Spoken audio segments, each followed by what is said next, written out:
Udumo kuNkulunkulu kweliphezulu nokuthula emhlabeni kubantu abathokozelwa nguye. Baba uNsibande yakubingelela Ndlalifa izulu. Ngithi uJesu Kristu inkosi. Siyambonga uNkulunkulu wethu kakhulu, siyamdumisa abangcwele ukuba siphinde sihlangane namhlanje ngalolu suku. Siyamcela ukuthi abe kanye nathi, akhulume izwi lakhe phakathi kwethu.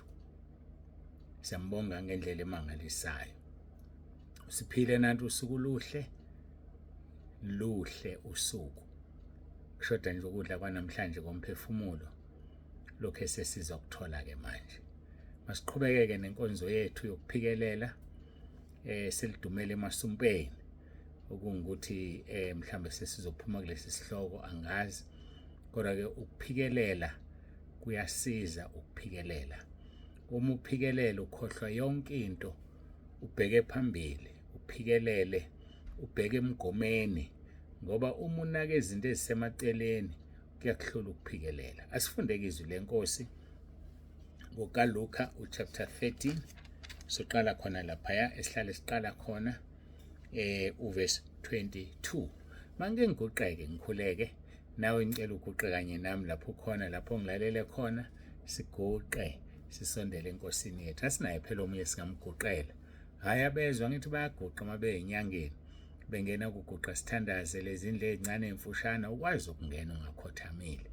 Bakhothamela amadlozi. Okubuhlungu nabazalwane bakhothamela amadlozi, nabazalwane bazihamba lezi zinto ngesinyenyela. Bathi abafana abangani bakaDaniel, thina ngeke siguqe. Hayi ngeke siguqe. Ukusho kwabo lokho kwalandelwa umlilo abaphonswa kuwona, kodwa bakaze bashe ngoba bengaguqanga.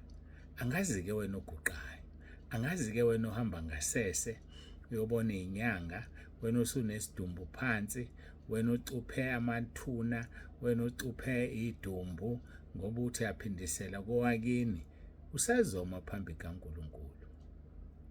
Ayazi usazophendula wena. Kungapheli-ke ekuphenduleni, ulindelwe isihogo, umlilo oshisayo ozoqeda amaphikankani. Ake ngiguqe ngikhuleke.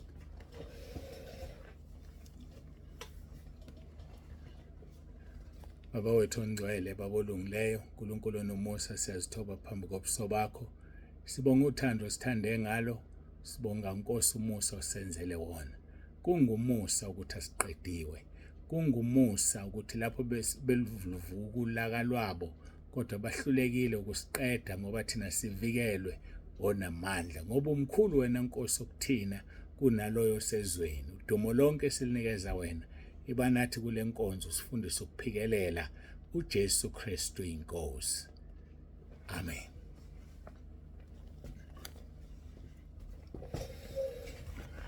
Siyambonga uNkulunkulu wethu kakhulu. Asifundeke izwi lenkosi.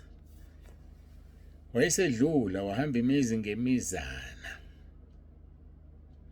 nemizana ngemizana, efundisa eqonde eJerusalema. Umuntu othile wayesethi kuye, Nkosi, bayingcosana basindiswayo na? Wathi kuye, phikelelani ukungena ngomnyango omncinyane, ngokuba ngithi kini abaningi bayakufuna ukungena bahluleke.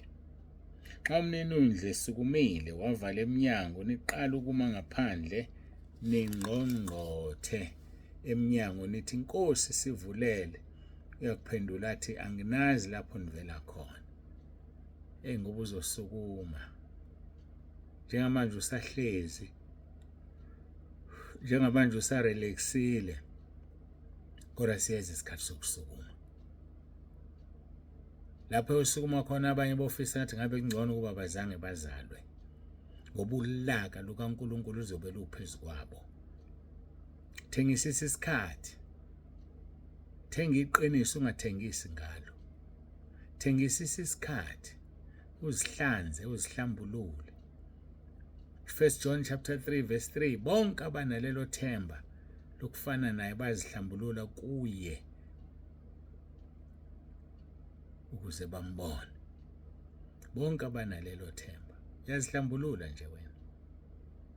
Wagcina nini ukugeza kwelikamoya? Uyageza yini noma uyanuka phu?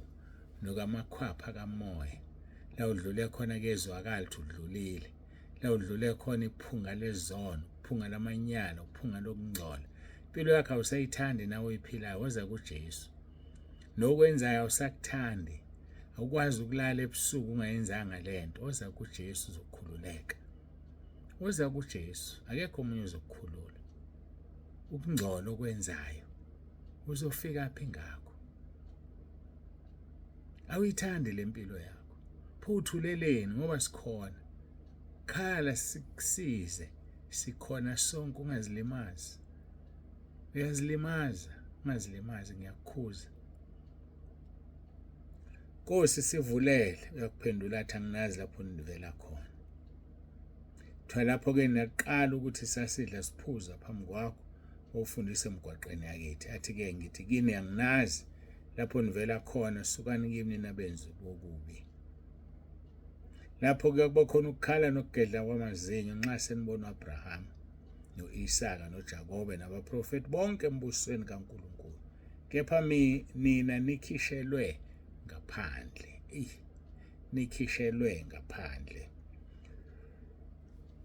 xolo bayakufika bevela empumalanga nasentshonalanga nasenyakatho naseningizimu bahlala ekudleni embusweni kaNkulunkulu kubalwe indawo abofika bevela kuzona ngoba uNkulunkulu ubalandile kulezi ndawo ake sibheke Isaiah 43 ubalandile uthi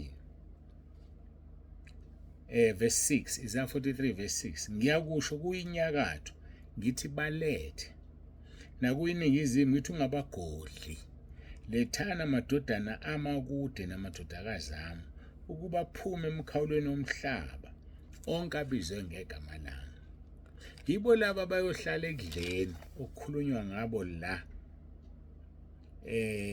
uverse 29 kaLuka 13 bayakufika bevela empumalanga nasentshonalanga nasenyakatho naseningizimu bahlale ekudleni embusweni kaNkulunkulu yilawa madodana akhe namadodakazi akhe uthini uverse 7 onke abizwe ngegama lami nengiwadalela inkazimulo yami engiwabumbile nengiwenzile iqiniso elimsulwa ukuthi khona abantu abadalelwe inkazimulo kaNkulunkulu futhi iqiniso elimsulwa ukuthi khona abangayidalelwe kodwa mina bengizokunxenxa ngithi yenza ukubizwa nokukhetha kwakho kuqiniseke yenza ukubiza nokukhethwa kwakho kuqiniseke ngoba bazofika bevela empumalanga entshonalanga iningizimu yonke indawo bazofika mabefika kuthiwa niyokhala mabefika nobonakala ngomona bayohlala ekudleni embusweni kaNkulunkulu nina nokhala kuze kugedla amazinyo so bafethu kuyasiza ake siphikeleleni yabona nomuzi ukuthi hayi inyama ivuma phikelela ukuphikelela ngesibuku ukuphikelela ukuthi athina amaHebheru ukuphikelela lapha ku chapter 12 ngalokho nathi lokhu sinefa elingakala ufakazi elisaqileyo masilahle konke okusindayo awukwazi ukuphikelela unezinto ezisindayo awukwazi ukuphikelela unezinto ezingamukelekile lapho uphikelela ukuyakhona ngoba uphethe izinto eziyize ezigqilazayo lokhu sinefa elingakala ufakazi elisaqileyo masilahle konke okusindayo nesono esithandela kangaka kithi silahle isono siyathandela silahle isono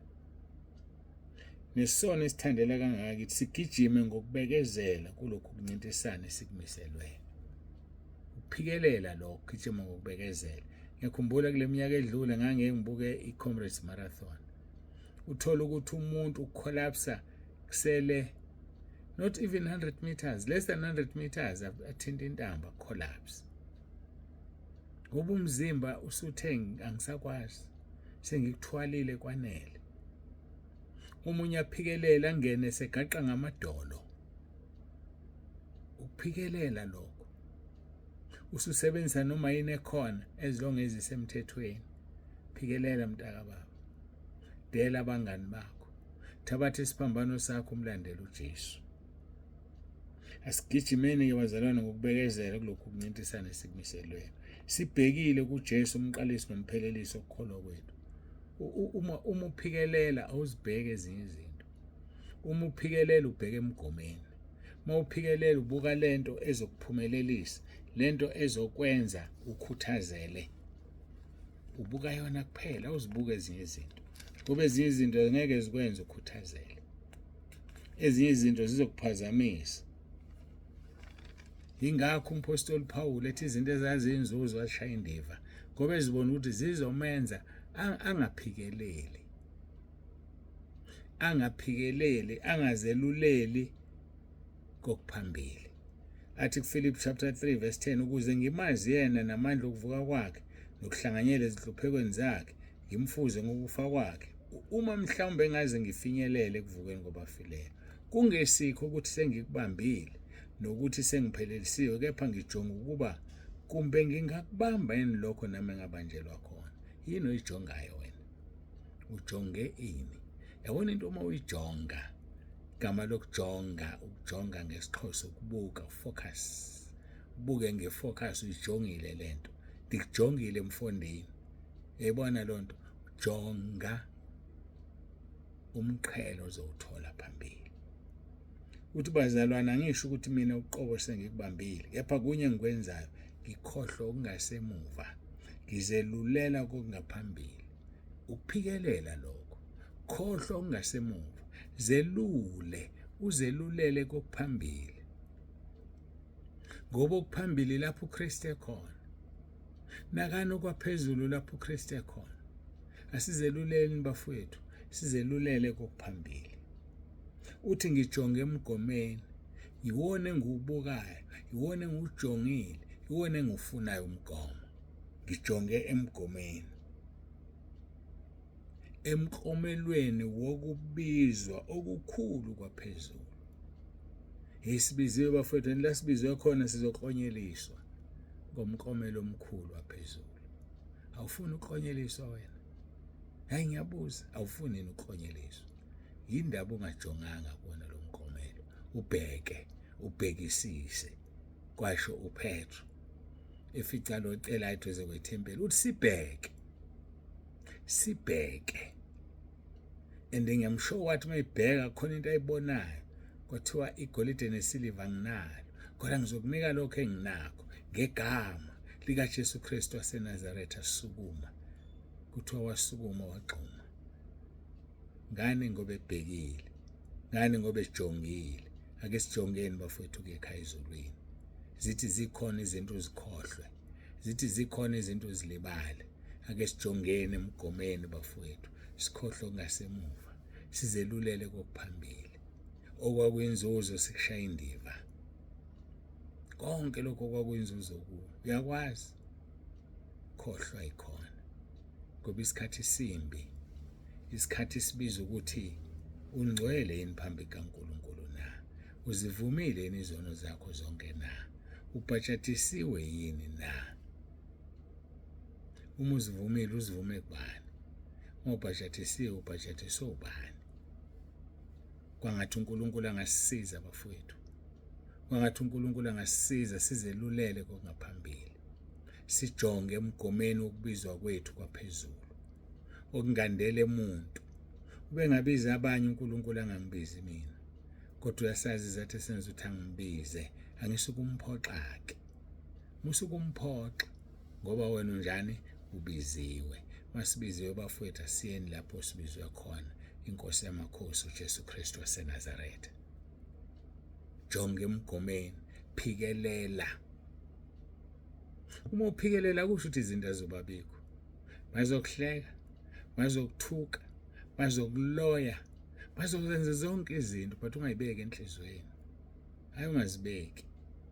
Sondela kuNkulunkulu. uNkulunkulu wokuthula, odlula ukuqonda konke. uNkulunkulu wethu makathulise inhliziyo zenu.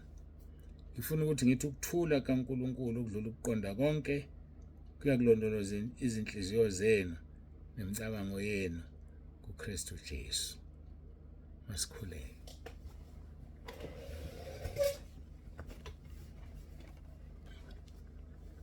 Baba ongcwele, Baba olungileyo, uNkulunkulu onomusa, ngiyazithoba phambi kobuso bakho. Siyabonga ngale nkonzo, sikunikeza udumo. Sisize Nkosi siphikelele sijonge emgomeni. Sisize Nkosi silahle isono esithandela kangaka kithi. Sisize Nkosi sigijime ngokubekezela. Sibhekile kuJesu Kristu ongumqalisi nomphelelisi wokukholwa kwethu. Sisize uNkulunkulu wethu, sipha amandla. Siqine enkosini nasemandleni ayo amakhulu. Siyabonga ngalesi sikhathi. Siyabonga ngale nkonzo. Abanye bethu basemkhosini, basize Nkosi uphendule imikhuleko yabo. Abanye Nkosi bafuna imisebenzi, abanye bayagula, abanye bafuna abantwana.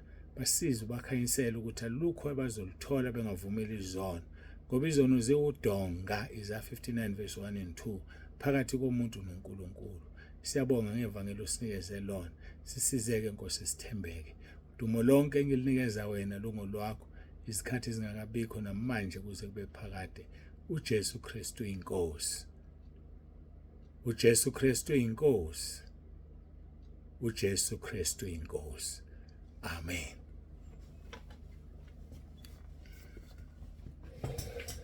Siyambonga uNkulunkulu wethu kakhulu bangcwele, siyamdumisa. Akekho fana naye, akekho njengaye.